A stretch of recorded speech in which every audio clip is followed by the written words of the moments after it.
Muitas de nós fomos convocadas, já estamos no novo ambiente, mas precisamos ser treinadas para viver aquilo que Deus tem para nós. Você pegou isso? Quando esse convite chegou hoje na nossa mão, no Sefenai, o Telmo olhou para mim e disse assim: tu tem noção disso? Ele assim, eu nem sei andar nesse lugar. Eu preciso que Deus me estique também na minha mente. Eu também quero ser esticado, não só pelo Senhor, mas dentro de mim eu quero entender o que o Senhor está fazendo. E eu trouxe uma palavra. Se você tem dificuldade de aprender, se você tem orgulho no seu coração, que você tem dificuldade de ser ensinada, eu quero te dar um conselho nessa noite: mata esse orgulho e entra num lugar de ser ensinada. Às vezes nós temos dificuldade de aceitar ajuda, de alguém nos ensinar a fazer algo. Inclusive algumas de nós mente dizendo assim: eu já sabia, não sabia nada. Já tinha ouvido falar. Vergonha, não tenha vergonha. Principalmente quando falarem termos perto de você que você não conhece. Diga assim: olha, nunca tinha ouvido falar disso. Você pode falar um pouco mais para mim sobre isso? Nós vamos viver agora num tempo de muito aprendizado. O Senhor vai começar a nos ensinar. E 1 Coríntios 4:15.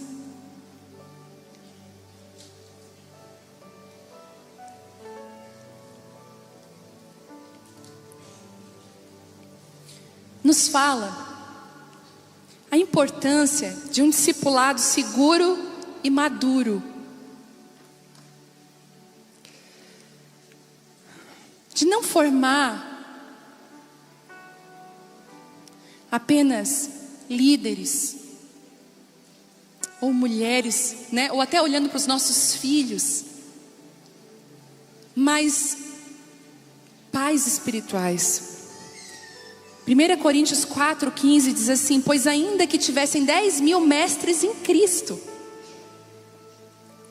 vocês não têm muitos pais, pois eu me tornei seu pai espiritual em Cristo Jesus, por meio das boas novas que lhe anunciei. Portanto, suplico, seja meu imitador.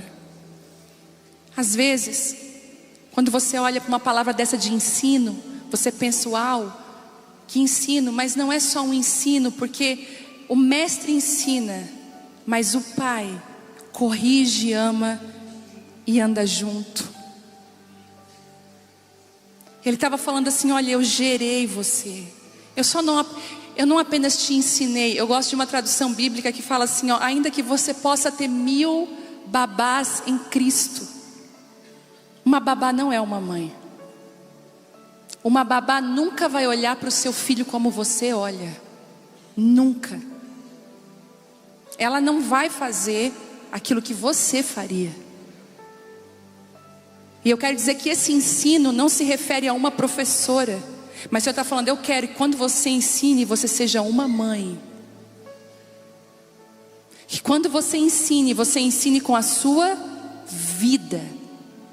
Não é um ensino de palavras, gente, porque a gente sabe o quanto de orgulho tem muitas vezes quando nós vamos aprender algo, até em quem está ministrando, e ele diz assim: não é com esse coração que eu sei e que você me escute. Não, eu quero te ensinar como uma mãe ensina um filho.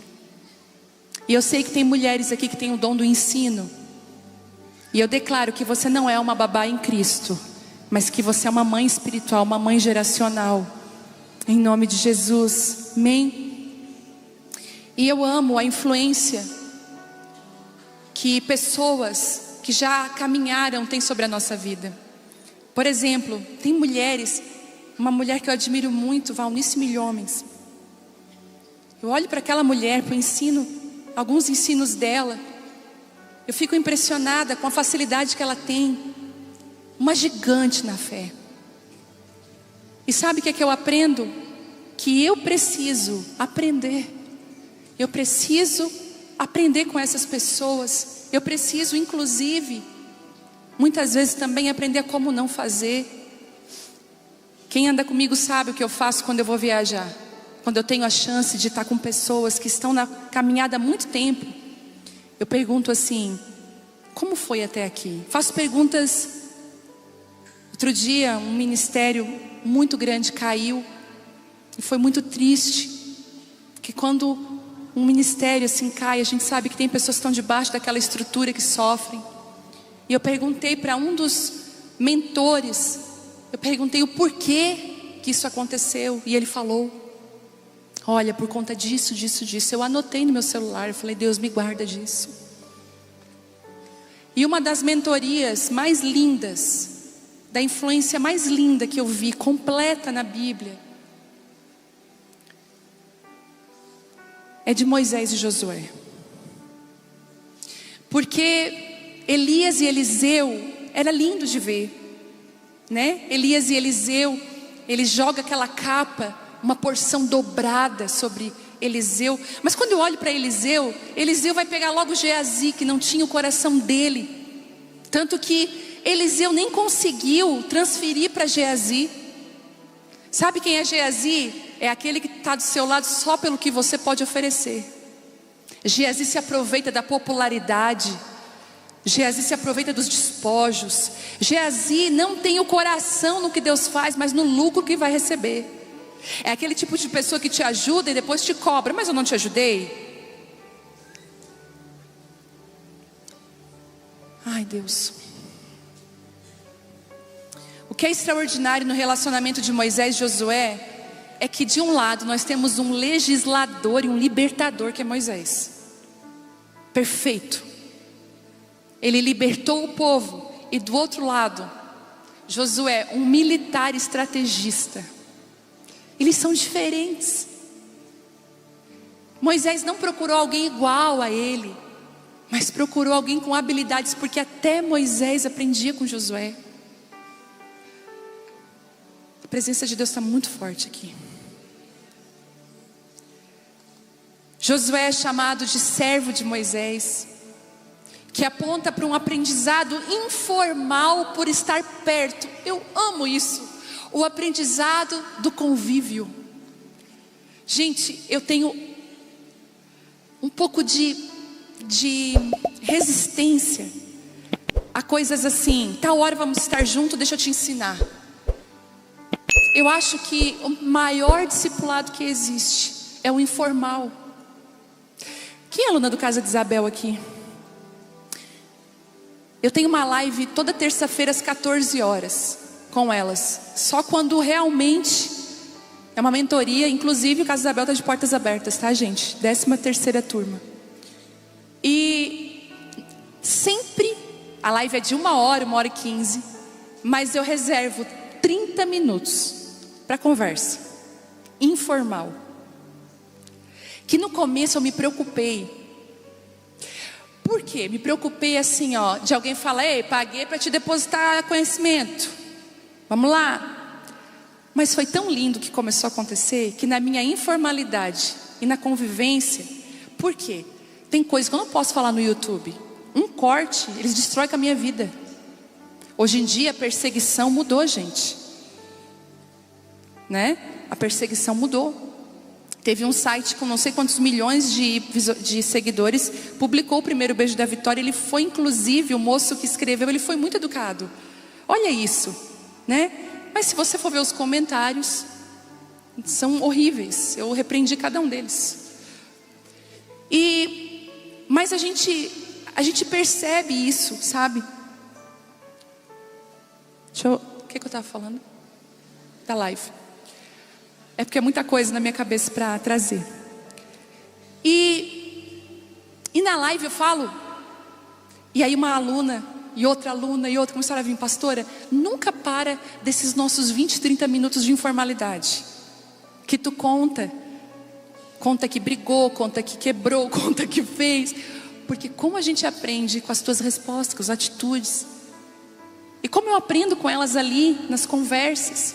Então, eu amo a mentoria de Moisés e Josué, porque ela é do convívio. Só que Moisés fez coisas específicas por Josué, que eu acho a coisa mais linda do mundo. e que eu faço com pessoas que estão ao meu redor. E eu tô facinha se alguém quiser fazer comigo também. Algum Moisés aí olhar para mim, porque eu também preciso. Como já aconteceu, né? O caso de Isabel nasceu porque um dia um pastor me ligou e disse para mim: eu vi você com uma mentoria gigante no Brasil e nas nações. Pode dizer sim. Ele não sabia de nada. Primeira coisa que um Moisés faz, ele acredita em você. Inacreditavelmente, o Senhor vai levantar alguém para acreditar em você. Ele vai levantar alguém que não vai ver você como você se vê. Porque às vezes, gente, nem a gente acredita na gente. E às vezes as pessoas ao nosso redor não acreditam na gente. Só que quando chega um Moisés na sua vida, a primeira coisa, ele acredita em você. Eu lembro que eu tive uma Moisés na minha vida, a Marli, que faleceu há um tempo. Eu lembro que um dia nós estávamos vendo um DVD da Ludmila Ferber. Nós estávamos orando na casa dela. Ela fazia assim, ela limpava a casa antes, fazia um bolo e me esperava. Eu chegar lá com a casa limpa e um bolo já era uma ministração, podia ir embora.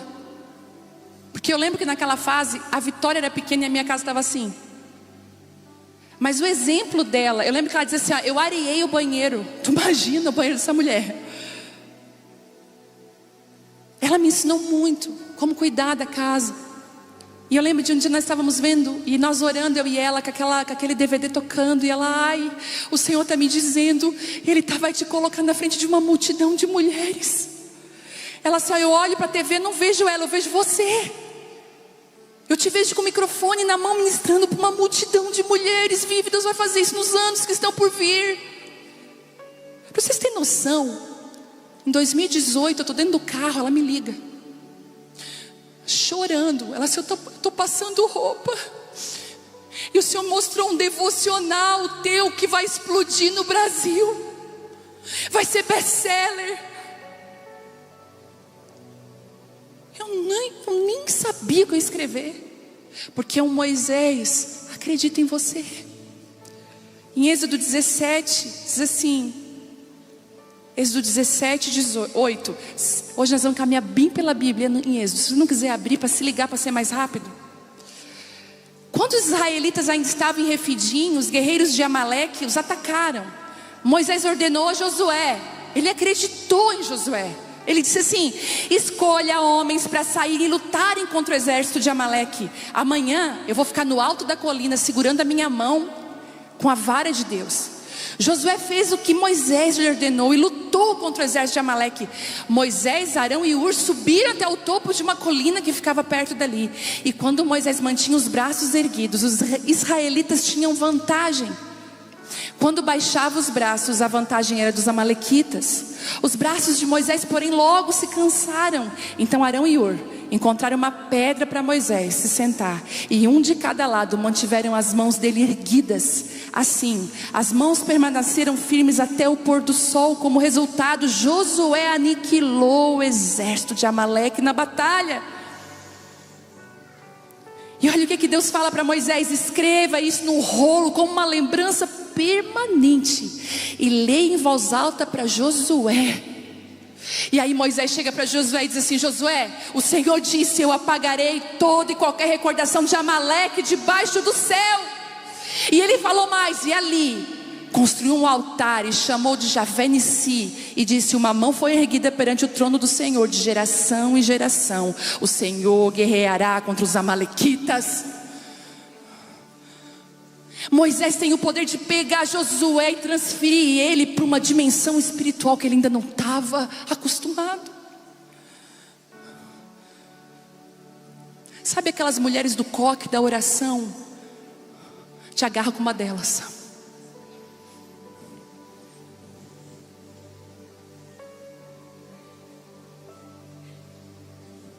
Bota uma mulher de Deus do teu lado.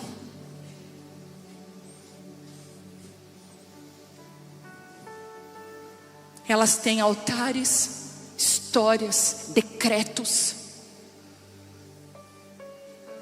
Moisés proporcionou a Josué uma oportunidade para liderar uma batalha. Ele era só um menino. oportunizou-lhe um trabalho na liderança, na área que era o seu ponto forte. Moisés sabe colocar Josué no lugar certo. Esse menino, ele é estrategista, tem cara de general. Eu sei onde é que eu vou botar ele. É igual quando você olha para o seu filho. Habilidades diferentes. A Vitória, quando ela foi desenhar um poodle, parecia um rinoceronte. Mas se eu boto a Bela a desenhar, eu oportunizei o lugar certo. Moisés sabe oportunizar para Josué o lugar onde as habilidades deles fluem com mais facilidade. É por isso que eu não confundo amizade com ministério. Você não vai ver que minhas amigas ministrando. A fulana porque é irmã do fulano, ela vai cantar porque não tem conchavo aqui, gente, detesto isso. Sabe quem que vem aqui? Quem é chamado por Deus, quem tem habilidade para estar aqui, porque eu não quero envergonhar ninguém. Foi isso que Davi fez com Urias. Ele pensou, ele errou com Betseba. Urias não entrou na jogada dele e falou: vou ter que matar Urias. Como é que ele mata Urias? Bota ele na frente da batalha. Botou num lugar que não tinha habilidade. O que aconteceu? Ele morreu. Cuidado, algumas promoções são armadilhas.